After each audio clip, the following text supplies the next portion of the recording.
mistério muito grande, que se não estivesse escrito lá na Escritura, a gente jamais seria besta de dizer que isso existiu.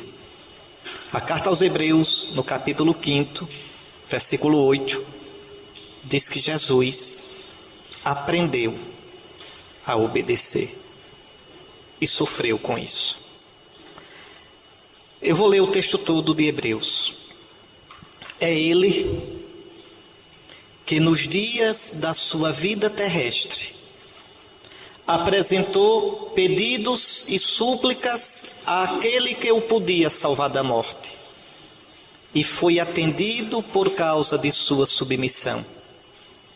E embora fosse o filho, aprendeu contudo a obediência pelo sofrimento. Como pôde ser possível essa experiência em Jesus? São Lucas já tinha dito que Jesus cresceu em estatura, sabedoria e graça. Eu vou aprofundar, hoje eu vou dar aula de teologia para vocês novamente, recordar os bons tempos de quando era professor. Mas vejam, tá certo? Como pode o Filho de Deus ter aprendido a obedecer? E no sofrimento. Interessante que o autor da carta aos Hebreus teve conhecimento de uma tradição cristã que os evangelhos não dizem. Os evangelhos dizem que Jesus rezava. Os evangelhos dizem que Jesus no horto rezou e dizem como foi a oração dele. Mas o autor da carta aos Hebreus nos dá uma outra informação preciosa. Nos dias de sua vida terrestre, ele rezou muitas vezes, pedindo ao Pai que o livrasse da morte. À medida que Jesus ia vendo o fracasso chegar, à medida que Jesus ia vendo as portas se fechando, à medida que ele ia vendo que se continuasse naquela fidelidade ao Pai ia ser rejeitado e morrer, ele reza chorando, tá certo? Com súplicas, chorando, com lágrimas, que o Pai o livre daquele destino. E vai aprendendo a obedecer. Né? Como é que isso pode ser possível? Vamos aqui, quem já fez Cristologia vai recordar de graça uma aulinha que eu vou dar agora. E quem não fez vai aprendendo logo. Lembrem, Jesus é uma pessoa divina. Tá certo? Jesus só tem um eu, o eu divino. É. Uma pessoa divina com a natureza divina.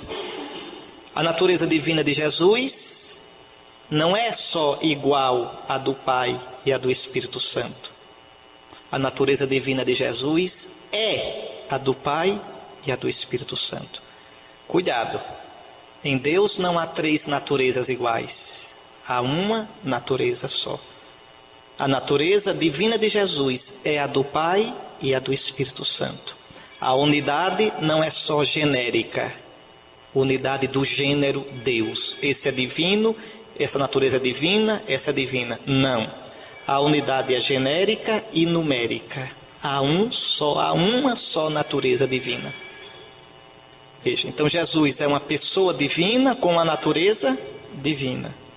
Há 2000 anos, sem deixar de ser Deus, essa pessoa divina, a segunda da Trindade, o Filho, assumiu a natureza humana.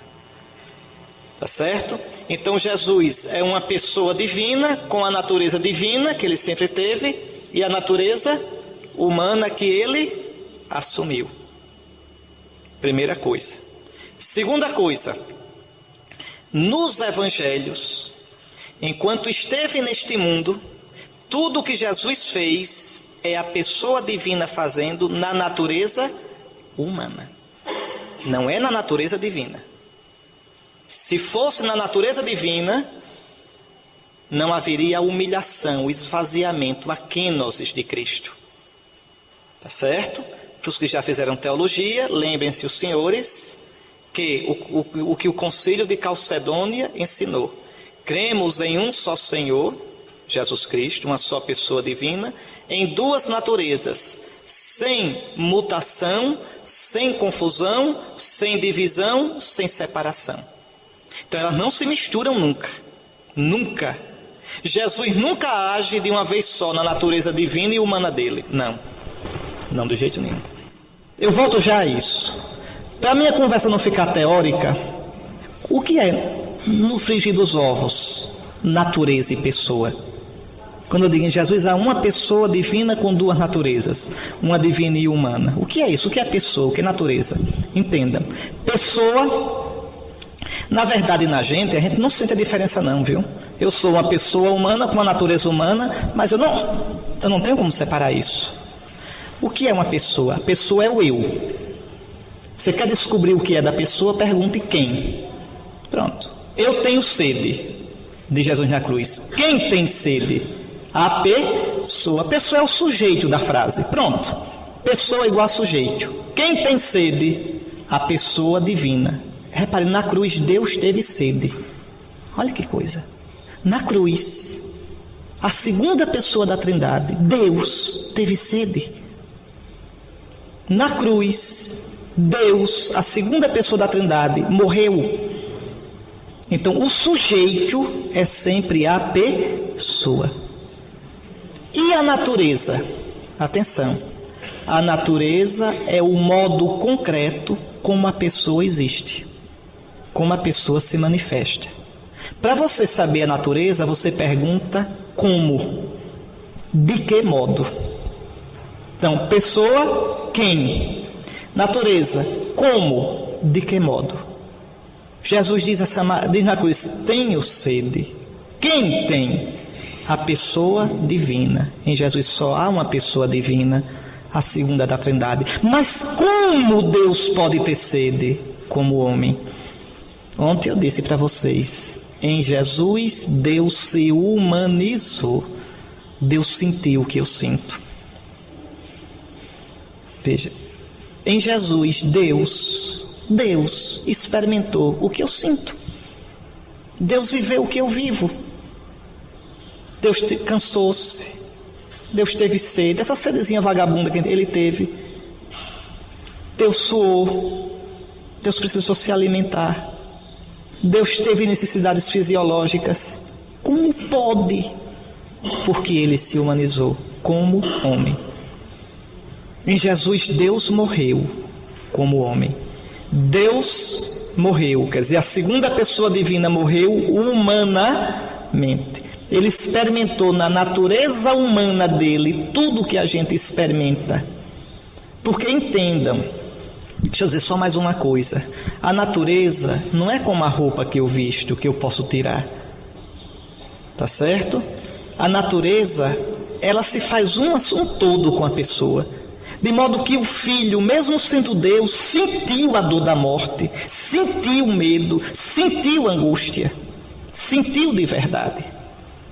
Só para aprofundar isso mais um pouquinho, para que vocês fiquem com isso bem claro na cabeça e depois possam explicar ao povo nas pregações e viver na espiritualidade de vocês.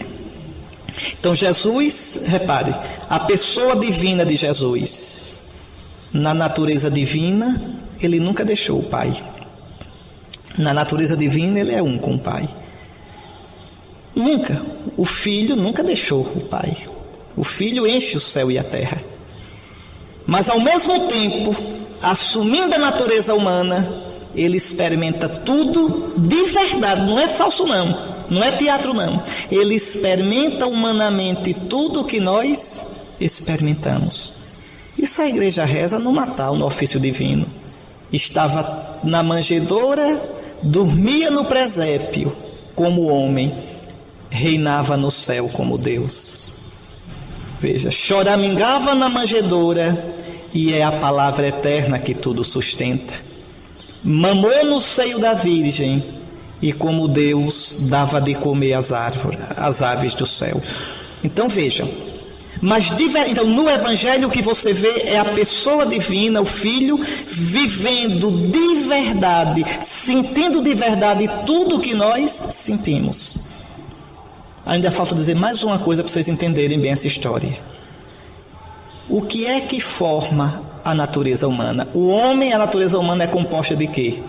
Corpo e o quê? Alma. Para resumir, corpo e alma, tá certo? Quando eu digo que a minha natureza, que eu sou corpo e alma, corpo é a matéria. E alma é o quê? Quer dizer que eu tenho uma psicologia. Eu tenho vontade, consciência, liberdade, conhecimento, eu tenho tudo isso. Tá certo? Veja, corpo e alma não são a pessoa, são a natureza. Não é isso? A natureza. Então, se eu digo que Jesus teve uma natureza humana, eu digo que Jesus teve um corpo humano e teve uma alma humana.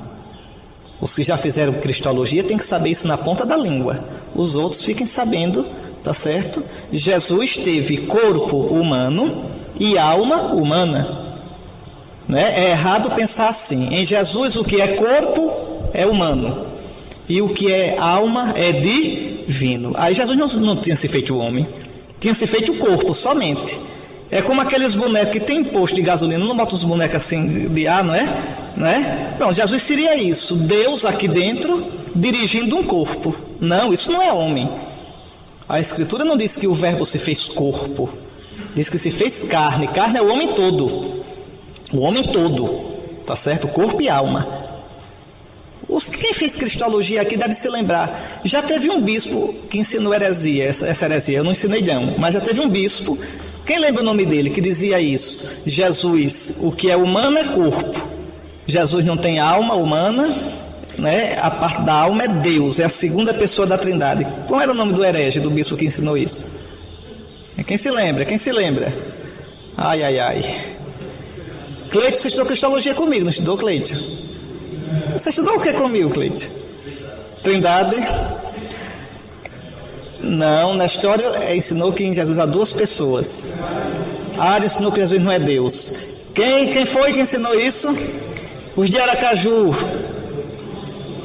Nossa Senhora não ensinou isso não. Quem foi? Quem foi que ensinou isso? Apolinário de Laodiceia.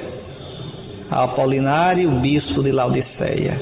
A heresia de Apolinário se chama apolinarismo. Ou seja, em Cristo não há uma alma humana. Isso é heresia. Jesus tem uma alma humana. Tá certo? Isso quer dizer que Jesus teve uma psicologia humana. Jesus teve consciência humana, vontade humana, conhecimento humano, liberdade humana, sentimento humano, instinto humano. Isso quer dizer que tudo aquilo que a gente tem de psicológico, toda a nossa estrutura, Jesus também teve. Com uma diferença, em nós é desarrumado por causa do pecado, da concupiscência. Em Jesus não. A natureza humana dele é santíssima. Não tem essa desarrumação, não tem a concupiscência, é íntegra a natureza humana dele. Mas vejam, o Filho de Deus sentiu tudo o que a gente sentiu, tá certo? Tudo. Outra coisa mais para a gente terminar. Jesus, então reparem, Jesus aqui na terra ele experimenta. Como é que Jesus experimenta a vontade humana dele? Como a gente. Jesus nunca pensou assim, essa é a minha vontade humana. Não, essa é a minha vontade. Tá certo? É a minha vontade. A natureza humana está colada nele, é dele. Ele não diz a samaritana, disse, mulher, me dê de beber porque a minha natureza humana está com sede. Não, quem está com sede sou eu. É colado isso. Quando alguém me belisca, eu digo, não belisque a minha natureza humana. Não belisque, não me belisque. Veja, é um todo. Jesus viveu, tá certo? Realmente humanamente. Viu? Não tenho dúvida disso. Tá certo? Então, só mais uma perguntinha. Se Jesus experimentou isso tudo, veja, a vontade dele, ele vê assim, quando não se faça a minha vontade. Veja, mas a tua, Pai, seja feita. Jesus não diz assim, não se faça a minha vontade humana, mas a minha vontade divina. Não existe esse. Se Jesus está no estado de humilhação, de kenosis, de esvaziamento, toda a vida de Jesus é um diálogo dele com o Pai. É diálogo do Filho na natureza humana. Então é o Filho. É por isso que Jesus salvou a gente. É o filho amando o pai com amor humano, com coração humano. É o filho que é Deus, rezando com sentimentos humanos. É o filho obedecendo com obediência humana. É o filho buscando a vontade do pai com vontade humana. Está claro isso? Então, por exemplo, a obediência de Jesus, quem obedece? O Filho que é Deus. Como obedece? Como homem. Por isso cura a vontade do homem. Quem ama o Pai é o Filho. Como? Como homem. Por isso cura o amor desordenado do homem. Aquilo que os padres da igreja diziam: o que não é assumido, não é redimido. Assumiu tudo o que é nosso, só não assumiu o pecado. E o pecado não é nosso? Quem mata essa charada? Aí eu termino a aula e volto para... Quem mata? Se Jesus assumiu tudo o que é nosso para nos redimir, menos o pecado, então não assumiu tudo o que é nosso. Como é que você sai dessa? Originalmente o homem foi criado com pecado. Muito bem, esse tem futuro. Esse tem futuro como teólogo. O pecado não é nosso. O pecado não é humano. O pecado nos desumaniza. Isso São Leão Magno explicou a Flaviano no Tomos ad Flavianum, para o concílio de Constantinopla, o concílio de Calcedônia, né? Quando dizemos que ele assumiu o que é humano, explicava o Papa São Leão, queremos dizer que ele assumiu tudo aquilo que Deus colocou no homem, não o que Satanás depois com o pecado colocou nele. Pecar não é humano. Se pecar fosse humano, quanto mais vocês pecassem, mais humanos seriam. Pecar é desumano. Quem se entrega ao pecado se desumaniza, até virar um bicho, escravo das paixões. Então Jesus assumiu, Jesus é mais humano do que nós, muito mais. Ele é humano limpinho na fonte. Ele é humano sem a deformação, sem a feiura, sem o empeno do pecado. Por isso o Concílio Vaticano II, na Gaudium et Spes, diz: todo aquele que se aproxima de Jesus, o homem perfeito, se torna mais homem. Tá certo? Muito bem, agora a gente fechou a história.